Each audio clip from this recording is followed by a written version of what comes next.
bienvenue sur ma chaîne Titel Livre BD. Salut les amis! Alors aujourd'hui c'est une vidéo un petit peu particulière, enfin, en tout cas le montage est assez particulier je dirais, parce que j'ai fait un test, je me suis dit je vais lire la BD et je vais la chroniquer derrière, directement en fait, donc à chaud. Donc ça va vous donner des cristals dans le noir, pas dans le noir, de jour, pas de jour, en plein soleil, sans soleil, bref c'est un peu du gros n'importe quoi parce que j'ai pas encore la lampe qui va bien, puis les petits bidules, tout ça pour faire une vidéo aux petits oignons, donc c'est un peu au petit bonheur la chance, je filme avec un cellulaire, donc un iPhone 7 en plus, donc c'est pas une fierté mais c'est pas grave, ça filme très bien, puis vous en êtes pas plein à date, donc tout va bien.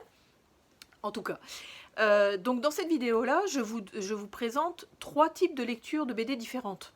La première que je vous présente, je pense que j'en ai 2 à vous chroniquer, qui sont en fait des bandes dessinées que j'ai papier, que j'ai acheté, etc. Puis la fois d'après, c'est 3 BD que j'ai empruntées à la bibliothèque. Et la fois d'encore après, c'est donc 4 bandes dessinées que j'ai eues en service presse, mais numériques. Bon, je vous explique avant effectivement les chroniques de ces BD-là, de quelle façon j'ai pu avoir accès à ces services presse-là, mais c'est mes premiers services presse. Bouh, c'est en tout cas, c'est spécial. C'est un peu spécial, mais je vous explique tout ça. Donc ben, je vous laisse avec la vidéo, puis vous me direz si le format vous plaît. Parce que moi j'ai bien aimé faire l'exercice, effectivement, parce que c'est de donner les chroniques à chaud comme ça, pouf, ben, ça vient du cœur, c'est déjà bouleversé, pas bouleversé, etc. Donc moi je trouvais ça intéressant. Vous me direz. Donc je vous laisse avec la suite. Chez Fluide Glacial, dessiné et scénarisé par James, et on parle de Anatole.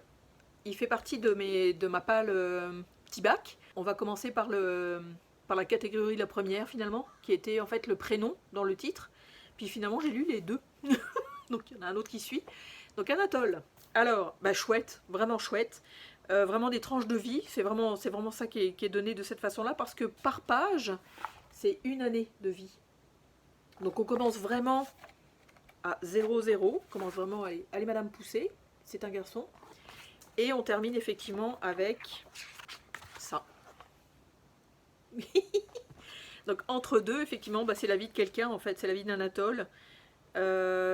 Assez banal, en fait, je dirais, mais très avec des petites anecdotes vraiment croustillantes, en fait, généralement en fin de page. Il y a une petite action qui s'annonce, puis poup, à la fin, il y a une espèce de petit revirement qui est sympathique comme tout. On le voit effectivement avec sa première femme, on le voit avec sa deuxième femme, il a un enfant. Non, c'est vraiment cute, c'est vraiment des petits épisodes de vie. J'ai bien aimé ma lecture, c'était sympa comme tout. Le personnage est quand même assez attachant, parce qu'il est extrêmement neutre. Finalement, il vit sa vie, puis ça se déroule jusqu'à la fin, finalement. Puis il y a une espèce de... Là, on le voit avec sa fille. C'est vraiment cute. Le dessin est vraiment chouette, par exemple. J'ai été regarder, effectivement, à la fin de la BD, où il y a beaucoup de références de cet auteur-là. Puis c'est des scénarios, des fois, de Fab Caro. En tout cas, non, c'est le fun. C'est le fun. Il va falloir que je m'en achète d'autres, je pense. À un moment donné où j'aurais décidé de redépenser mes sous. Ça, c'était lui, bébé. Mais vraiment chouette. Non, vraiment une lecture très agréable, vraiment sympa comme tout. Puis la petite deuxième, effectivement, qui est donc cette fois-ci aux éditions Delcourt, donc scénarisée par Chloé Volmer-Loh et dessinée par Carole Morel, c'est l'Apocalypse selon Magda. Alors le Anatole, je l'ai lu ce matin, puis l'Apocalypse selon Magda, je l'ai lu là, maintenant, là, donc ça fait juste 5 minutes que j'ai fini ma lecture. Puis... je suis un petit peu mitigée honnêtement, parce que c'est super intéressant, parce qu'effectivement ça parle de Magda, donc une petite jeune fille qui a 13 ans, qui doit se préparer à la fin du monde qui arrive dans une année. Donc effectivement il y a plein de choses qui sont bouleversées au niveau de la vie de famille, parce que le père se barre en fait vivre son amour avec sa maîtresse finalement, plutôt que de rester avec sa famille. Elle a une sœur aînée aussi qui est très renfermée, qui n'a pas beaucoup d'existence non plus, une maman qui est un petit peu... on ne sait pas trop ce qu'elle fait en fait. L'histoire tourne vraiment autour de cette petite jeune fille là, qui va vivre jusqu'au bout en fait. J'allais dire une vie de jeune fille. 13 ans, ça me paraît un petit peu jeune pour tout ce qu'elle vit en fait. Je la trouve un petit peu trop mature. Je trouve qu'il y a un écart, une petite quinzaine d'années, ça aurait été chouette. Bon, a priori, ce sera un petit peu moins bouleversant, mais parce que effectivement, elle rencontre des gars, elle a ses règles pour la première fois, elle fait l'amour pour la première fois. Donc j'ai trouvé que 13 ans, c'était un petit peu limite. Puis elle avait effectivement surtout de la façon dont c'est décrit. Ça peut très bien être tout à fait jouable, disons. pour une petite fille de 13 ans, effectivement. Mais c'est, je sais pas, je trouve l'histoire revêt effectivement une vie plus adulte qu'une petite fille de 13 ans, même dans ses propos, même dans sa façon de réagir, même dans sa philosophie de vie, etc. En fait, elle est forte tête. J'aurais donné plus un 15-16 ans en fait à ce personnage-là. Mais bon, ça passe quand même, là. Enfin, c'est quand même intéressant. Puis effectivement, le- la dualité entre la fin du monde et l'envie de vivre sa vie à fond la caisse, c'est quand même le fun. Il y a quand même l'école qui continue, malgré tout. Il y a quand même, comme je vous dis, effectivement, elle se brouille avec sa meilleure amie. Elle se rabiboche avec sa meilleure amie. Et les adultes, en fait, savent plus trop sur quel pied danser. L'autorité, effectivement, passe complètement à gauche, à droite. Les jeunes, effectivement, ce que j'ai bien aimé, c'est la scène de fin, en fait, par exemple. Juste avant le jour de la fin du monde, où les jeunes se réunissent dans un château et font tout et n'importe quoi, boivent, sniffent, tout ce que tu veux, là. Donc ça fait partie, je trouve, de la dynamique, effectivement, de on va tous mourir, donc autant en profiter jusqu'au bout. Même si moi, je snifferais rien, je pense, mais en tout cas, ça fait partie de chacun.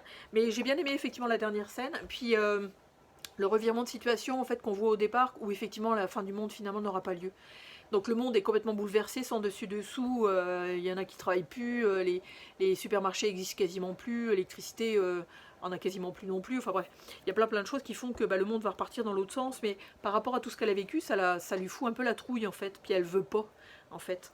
Donc la fin, elle est la toute fin, donc la dernière image, que je vous montrerai pas bien évidemment, elle est assez, comment je dirais, assez puissante, effectivement, par rapport à toute l'histoire qui s'est révélée. Cette petite jeune fille elle est mignonne comme tout, par exemple, elle est chouette comme tout, puis elle a raison, en fait, d'essayer de vivre sa vie de la meilleure façon qui soit, donc j'ai bien aimé, mais comme je vous dis, je trouve que le personnage est un petit peu jeune pour vivre tout ce qu'elle vit, mais c'est ça c'est mon opinion à moi. Donc voilà. Aux éditions Dupuis. Alors, c'est scénarisé par Véro Cazot et c'est dessiné par Anaïs Bernabé et on parle de Le Champ des Possibles. Je vous donne ça vraiment comme je l'ai lu il y a 15 minutes et j'ai été surprise en fait d'être surprise finalement parce que c'est une excellente BD vraiment. À l'époque où elle était sortie, j'avais hésité à l'acheter. Véro Cazot, je pense que c'est la première fois que je lis un de ses scénarios.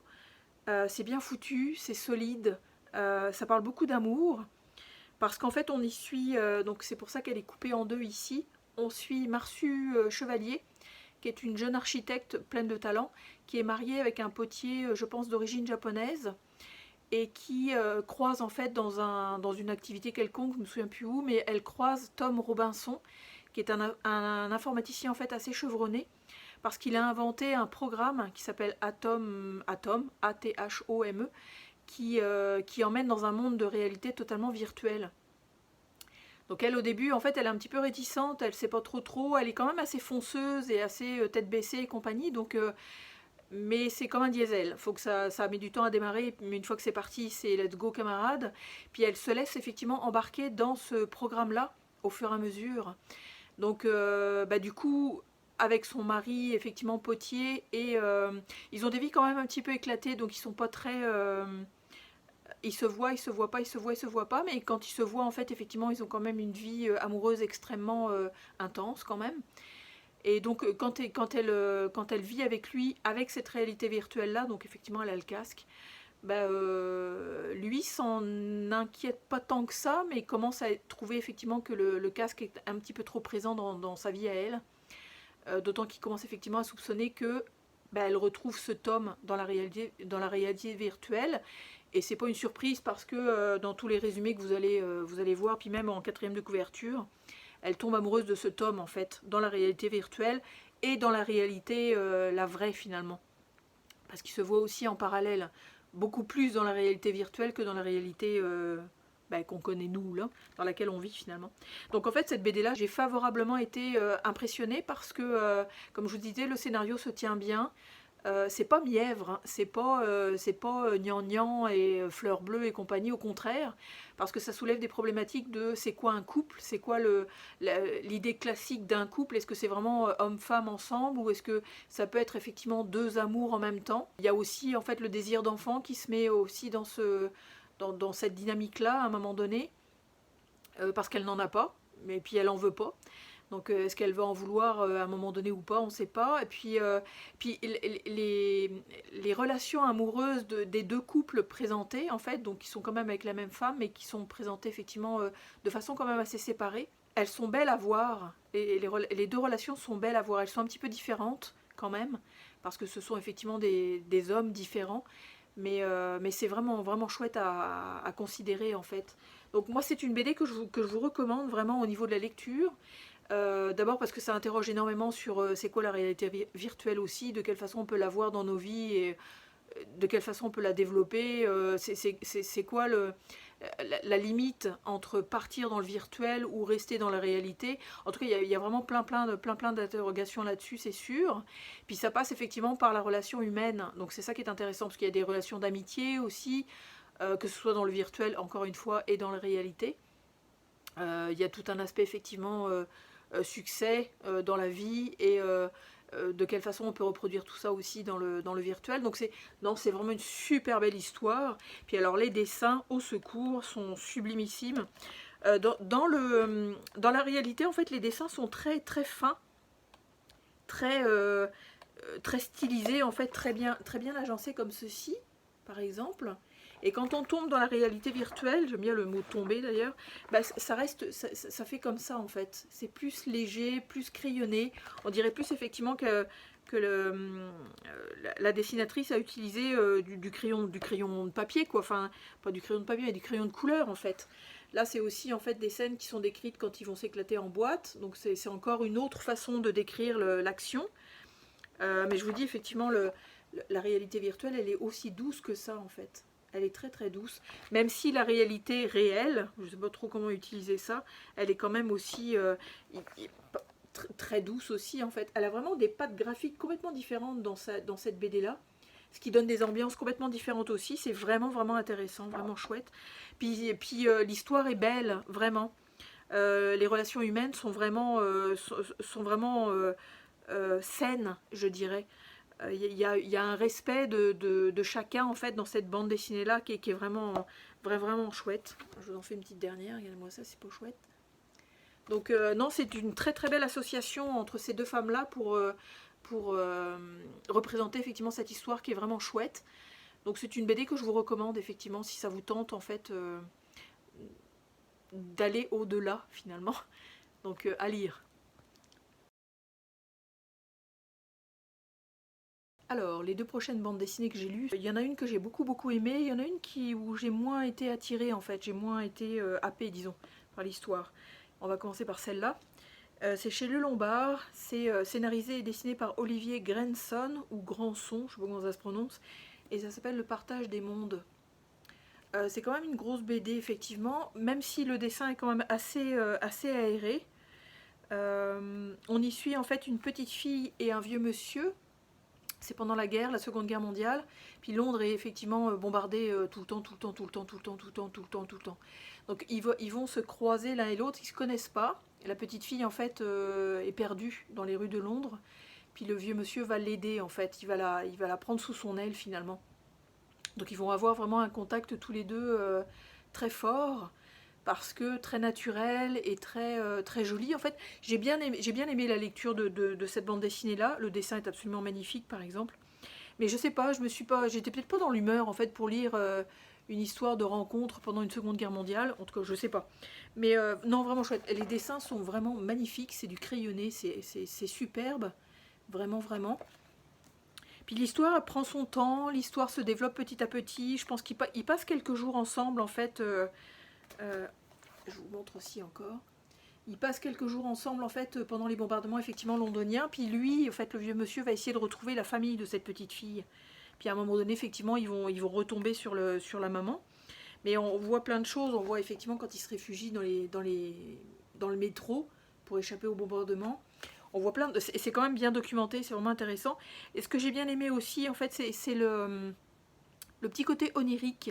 C'est-à-dire que ce vieux monsieur-là lui raconte une histoire, en fait, qu'elle lui réclame. Elle lui demande de lui raconter une histoire, n'importe laquelle. Puis il commence à utiliser son imagination pour raconter cette histoire-là avec une histoire d'arbre, c'est très philosophique, très poétique, très joli en fait.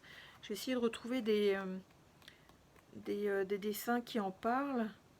Avec une princesse, au début on part avec un prince, puis elle demande une princesse, en tout cas c'est super joli, c'est vraiment très mignon comme tout, mais la conclusion est assez poignante. J'avoue que dans les dernières pages, j'ai eu mon petit cœur qui s'est serré quand même pas mal, parce que c'est ça en fait, ils ont vécu quelques temps ensemble, ils ont eu une relation qui a perduré un petit peu dans le temps plus tard, mais sans plus en tout cas. Mais c'est une très très jolie histoire, mais c'est ça, j'ai pas été forcément très touchée par le tout en fait.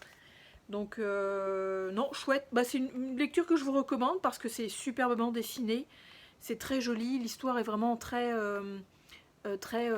briseur de cœur, donc ça fait du bien de temps en temps. Ah bah tiens, il y en a encore, ça c'est magnifique, ça c'est vraiment son univers onirique à la petite. Donc c'est plein de couleurs, plein de personnages bizarres, mais c'est vraiment, non, c'est vraiment chouette. C'est une jolie BD, mais j'ai pas trop accroché en fait à l'histoire. L'histoire m'a pas tant touché que ça, même si la fin était un petit peu poignante, mais sans plus. La deuxième par contre que je viens de finir, et que j'ai vraiment bien aimé, beaucoup, et que je savais déjà que ça allait me plaire en fait dans l'idée, parce que paradoxalement j'avais déjà lu le tome 2, qui est une histoire complète, mais c'était la deuxième BD effectivement scénarisée et dessinée par cet homme-là. Donc c'est Miguel Angso Prado, et c'est chez Rue de Sèvres, et ça s'appelle Proie facile. Donc celui-là, je pense que c'est une réédition parce que le tome 1 s'appelait juste Pro Facile, puis le tome 2 s'appelle Pro Facile, mais sous-titre Vautour. Apparemment, ils ont mis un sous-titre qui s'appelle Yen. Je ne sais pas pourquoi, mais en tout cas, bref. Et comme vous pouvez voir, le dessin est absolument bon, au secours. En fait, les deux BD là que j'ai là, les dessins sont magnifiques. C'est vraiment du crayonné. On a l'impression que c'est fait au crayon de couleur, en fait, donc c'est superbe. Puis on suit en fait une enquête policière. Ça se passe en Espagne, parce que je pense que l'auteur est espagnol. Puis c'est une histoire policière costaud, vraiment c'est très très costaud, ça se lit super bien. Moi j'en oubliais quasiment les dessins en fait pour lire uniquement en fait toutes les écritures parce que le scénario est vraiment béton, j'adore. Puis en plus l'enquête est menée par deux inspecteurs qui se bouffent un peu le nez, qui se tournent un peu autour, donc c'est vraiment sympathique. Puis effectivement, comme vous pouvez voir, le dessin est quand même sombre, il y a quand même un dessin sombre, ce que j'avais constaté effectivement à la lecture du tome 2, qui demande de la lumière pour le lire, parce que sinon on se perd un petit peu dans les ombres et l'espèce de brouillard en fait qui est comme sur son dessin, c'est assez particulier. Vous voyez comme ça. Mais non, c'est une bonne BD, c'est excellent, le scénario est génial, ça dénonce encore une fois un côté en fait abuseur, mais c'est un côté abuseur en fait de la part des banques. Puis c'est ça, non, les coupables sont assez je dirais inattendu, disons. L'enquête est vraiment menée tambour battant, c'est vraiment cool. Il y a une belle introduction aussi, effectivement, par rapport à son sujet. Donc au départ, c'est les 2 premières pages. Puis je vous dis, ça coule tout seul, ça se déroule tout seul, les cases sont super bien foutues, l'action est vraiment bien déroulée, c'est vraiment génial. Puis je trouve que les justifications, effectivement, des indices, la façon dont l'enquête est menée au coup par coup, effectivement, avec les suppositions qui sont pensées ou les hypothèses qui sont amenées, ça a du sens en fait, vraiment. Donc j'ai vraiment bien aimé ma lecture. Puis je vous dis, le numéro 2 est aussi bon. Franchement, les enquêtes sont vraiment bonnes. Donc ça, je vous les recommande aussi, vraiment.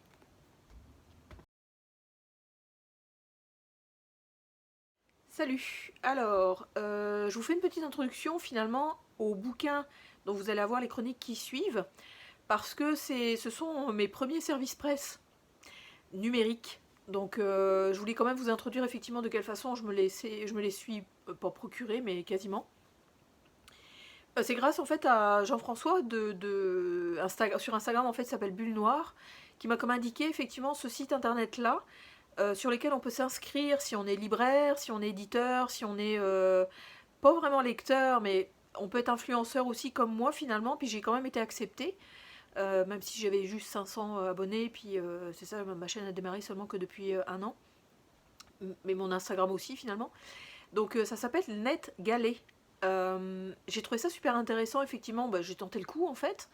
Puis au niveau bande dessinée, Je suis contente parce qu'effectivement, vous savez tous que j'habite au Québec, parce que j'arrête pas de le répéter, mais bref, j'habite au Québec effectivement, et les bandes dessinées n'arrivent que tardivement au Québec. Ça arrive peut-être un mois et demi, voire 2 mois, 3 mois des fois, après la parution en Europe et en France.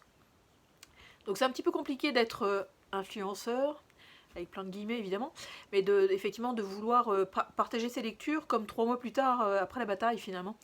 Donc je me suis lancée dans l'aventure de NetGalley, puis c'est intéressant, sauf qu'effectivement les BD sont lus sur tablette. Donc c'est une toute autre approche, effectivement, il n'y a pas la sensualité du bouquin, les odeurs et tout, il n'y a pas tout ça malheureusement.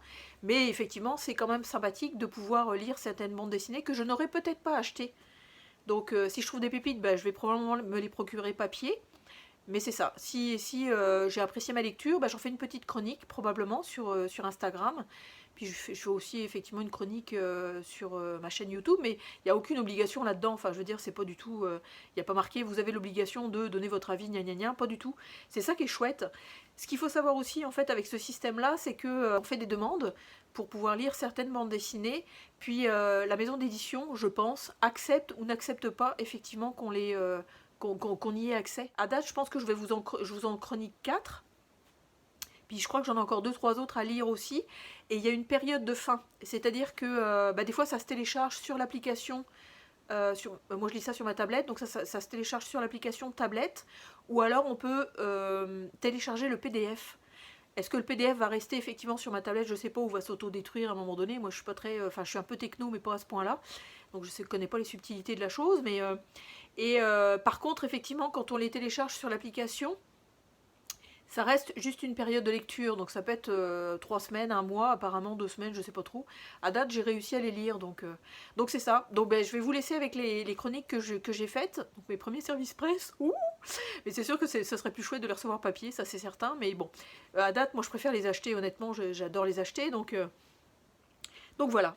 Je vous laisse avec mes chroniques NetGalley. Donc les BD que j'ai lus sur tablette. Alors c'est sûr que je ne l'ai pas en main, donc faire une rubrique sans avoir les images avec moi, c'est un petit peu compliqué. Mais c'est ça, donc c'est Salon de beauté, en fait, édité par Dupuis, scénarisé, dessiné par Quentin Zution, d'après un roman en fait de Mario Bellatin. C'est une très très jolie BD. Ça a frôlé le coup de cœur honnêtement, parce que le sujet me touche, oui, mais me touche sans plus, disons. J'ai eu l'impression de retourner dans les années 90 en fait. Puis ça parle en fait de la maladie qui a couru parmi la communauté homosexuelle dans ces années-là, donc le sida, mais représenté de façon très colorée, très jolie. Je vous mettrai de temps en temps des images effectivement sur ma droite ou ma gauche, ma droite en tout cas. Puis pour que vous puissiez apprécier effectivement le graphisme utilisé par Quentin Zution, c'est beau, c'est touchant. On y suit 3 personnages, dont un en particulier qui tient un salon de beauté, donc où les gens effectivement viennent, papotent, se font ravaler la façade, les cheveux, etc. Enfin, où il y a beaucoup de soins de pieds, etc. Puis de soins à l'âme aussi, on connaît certains salons de coiffure qui sont de cet ordre-là. Ce personnage-là, donc Jeshua, il a une particularité, en fait, c'est que d'abord il est extrêmement empathique, c'est quelqu'un de très chouette, de très, très gentil et de très attentif à l'autre, et en fait il va transformer son salon de beauté en, alors effectivement le mot est fort, mais en mouroir. Puis le sida en fait est représenté avec des couleurs, donc les gens qui sont atteints du sida se transforment en fait avec des écailles orange et vertes. En tout cas pour moi c'est vert, pour d'autres c'est bleu là, mais pour moi c'est vert. Puis c'est super beau à voir. On voit aussi leur vie effectivement à tous les 3, ils se travestissent la nuit, ils vont dans le bois, et c'est sûr que c'est assez cru parfois au niveau des scènes, parce que Quentin Zution il cache pas grand chose finalement, ce qui est tout à fait légitime, disons, parce qu'après tout c'est leur vie aussi. Mais c'est toute une ambiance, toute une atmosphère, c'est triste, c'est poignant, c'est beau. C'est instructif aussi effectivement, parce que quand on n'est pas homosexuel soit on sait pas trop comment ça se passe ailleurs là. Donc c'est aussi instructif de les voir évoluer dans leur vie, de quelle façon ils sont parfois légers, parfois sombres, parfois tristes, parfois super gais, parfois extrêmement joyeux, très très copinage, enfin donc, voilà. Il y a plein effectivement d'aspects dans cette BD là que j'ai beaucoup aimé. Le dessin aussi, comme je vous dis, est extrêmement, extrêmement magnifique. Vraiment, il y a des doubles pages superbes, des ambiances qui sont redonnées de façon extrêmement chouette. Je lirai pas le bouquin par exemple parce que je trouve que la BD m'a apporté quand même beaucoup. Mais c'est ça, c'est une BD que je vous recommande effectivement. Alors pour une fois, je peux la chroniquer en temps et en heure, là, c'est pas trop plus tard. Donc je sais qu'elle est sortie le 30 août en France, si je me trompe pas. Puis c'est le fun. Je sais pas comment on dit là, parce que c'est mon premier service de presse, mais je remercie les éditions Dupuis de m'avoir fait confiance, puis de m'avoir permis effectivement d'avoir accès à cette bande dessinée là, parce que j'ai vraiment aimé. Alors c'est sûr que pas l'avoir en papier, c'est chiant. Moi, ça me fait faire une économie, ça me fait lire une BD qui est intéressante, comme si je l'empruntais à la bibliothèque, mais c'est sûr que je la regarde sur ma tablette. Donc c'est un peu moins attractif, mais c'est pas grave. La tablette est quand même assez large, puis ça fonctionne bien. Donc voilà, c'est une BD effectivement que je vous recommande au niveau de la lecture. C'est un passage obligé pour s'instruire effectivement par rapport à la communauté homosexuelle de cette époque-là en tout cas. Celui que je viens de finir, c'est G.I. Gay. C'est scénarisé par Alcante et dessiné par Munoz, et c'est aux éditions Dupuis, collection Air Libre. Chouette, encore un sujet effectivement qui est un petit peu touché, parce que ça parle d'homosexualité effectivement, durant la guerre, la Seconde Guerre mondiale aux États-Unis, parce qu'on y suit en fait Alan Cole, qui est un jeune psychiatre qui exerce dans un hôpital à San Diego, et puis qui est un peu poussé par son futur beau-père, parce qu'en fait il est fiancé à une jeune femme qui a quand même pas mal de caractère. Mais c'est ça, son futur beau-père c'est un emmerdeur en fait, donc puis il le pousse parce que Alan Cole est un jeune homme quand même un petit peu timide, puis il le pousse effectivement à s'engager dans les Marines. Donc Alan Cole se retrouve là-bas comme médecin qui supervise finalement, enfin qui autorise ceux qui se présentent pour aller à la guerre, puis il élimine tout ce qui est délinquant, je me souviens plus c'est quoi d'autre, puis les homosexuels aussi, qui sont quasiment considérés comme des criminels. Mais il va lui arriver un épisode de vie qui va faire revirer tout ça, parce que il va croiser un Merle Gore, qui en fait est un jeune homosexuel plein de vivacité, sans forcément l'afficher, etc., mais qui est quand même quelqu'un d'assez assez assis sur ses positions, puis il s'assume beaucoup en tant qu'homosexuel, puis ils vont tomber amoureux en fait. Donc on va les suivre effectivement au fur et à mesure des péripéties par rapport à la guerre. C'est quand même assez bien documenté effectivement, d'autant qu'on sait que Alcante, donc le scénariste de cette BD là, a créé la bande dessinée La Bombe, qui est une mine de renseignements effectivement sur la bombe d'Hiroshima. Donc c'est le fond de cette BD là est super intéressant. C'est extrêmement bien documenté effectivement au niveau de l'histoire, de l'histoire avec un grand H, parce qu'on va traverser quand même quelques années au cours de la Seconde Guerre mondiale, notamment du point de vue effectivement des États-Unis, puis du point de vue de ces deux jeunes hommes qui vont vivre une aventure en fait et humaine et historique finalement. Donc moi j'ai trouvé ça super intéressant, le dessin est super chouette aussi, le dessin de Munoz est précis, les décors sont vraiment bons. Il y a juste un moment donné où je me suis sentie un petit peu perdue, c'est quand au moment où il y a beaucoup d'action en fait, notamment par rapport à des actes de guerre, puis je reconnaissais pas trop les personnages les uns avec les autres, j'étais un petit peu perdue, mais ça a duré 3 pages, donc c'était même pas 3 pages, je penserais pas. Donc sinon le reste était très clair et très facilement reconnaissable. Puis effectivement, on voit vraiment le parcours intérieur de ce jeune Cole, qui est quand même médecin, mais qui tombe effectivement amoureux d'un autre homme. Puis en fait, l'histoire démarre avec lui, vieux, donc beaucoup plus âgé, donc dans les années nouvelles, notamment durant la présidence de Barack Obama. Donc il raconte toute son histoire effectivement au fur et à mesure de sa rencontre avec ce jeune homme, quoi. Donc non, c'est vraiment chouette, c'est une belle histoire d'amour, vraiment. C'est une très jolie histoire d'amour aussi, et très belle histoire, enfin qui est mise dans un contexte qui est vraiment intéressant au niveau encore une fois tolérance et acceptation de la différence de l'autre, etc. Parce qu'effectivement nous on est habitués dans notre 21e siècle à avoir beaucoup de tolérance avec les LGBT++. Mais c'est ça, dans les années 40, c'était pas du tout ça, donc ils étaient même considérés comme des criminels, puis même la façon d'en parler en fait des homosexuels à cette époque-là était quand même assez crue, j'ai trouvé, pas très respectueux du tout non plus en fait, donc c'est ça. Donc non, j'ai bien aimé ma lecture, donc si jamais vous avez l'occasion de le lire, de l'emprunter ou de l'acheter, allez-y. C'est une belle recommandation que je vous fais effectivement. Bon, cette fois je vais vous parler en fait d'une bande dessinée que je viens de finir évidemment, parce que c'est le principe de la vidéo, hein. c'est de vous donner ma version de l'appréciation de ma lecture en fait au fur et à mesure que je la fais. C'est encore en fait un service de presse sur tablette, donc comme ceci.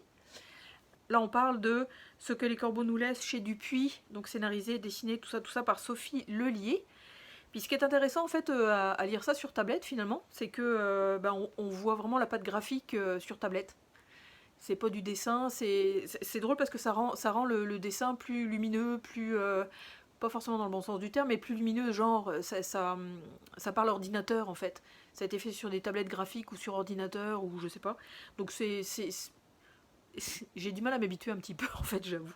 Plutôt que quand c'est effectivement reproduit sur un livre ou c'est en page papier, c'est un petit peu différent en fait. Bref. Alors là, on parle de... en fait, c'est de la fantaisie un petit peu, parce qu'on parle, c'est un peu médiéval aussi, ça a l'air d'être dans une époque reculée. On parle de 2 frères. Donc alors, il y en a un qui s'appelle Aldéric et l'autre qui s'appelle Alric, je crois, je me souviens plus exactement des prénoms. Puis, parce que c'est un petit peu compliqué au niveau... c'est pas des prénoms en fait communs, disons. Donc je les ai déjà un petit peu oubliés, bien que je viens de les lire, mais c'est pas grave.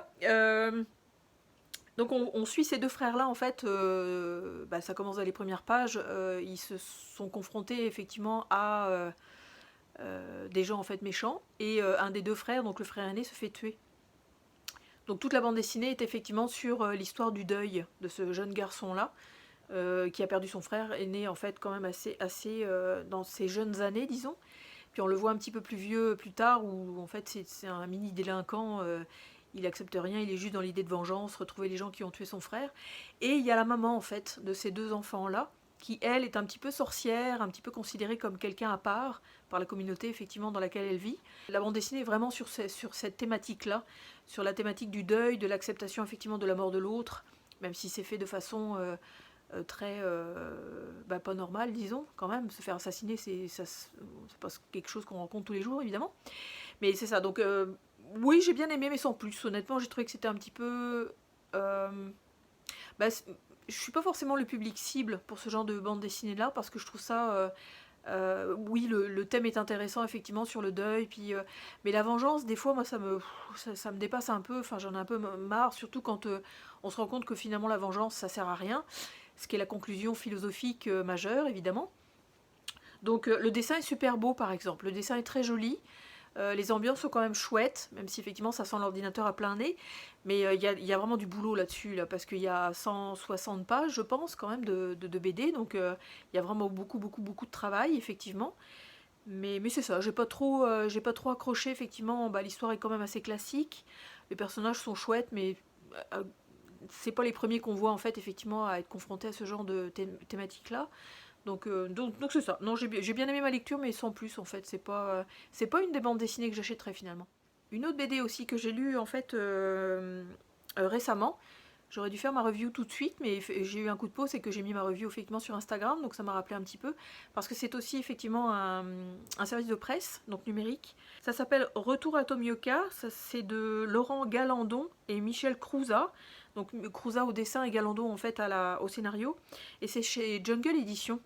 Je vous mettrai la couverture ici.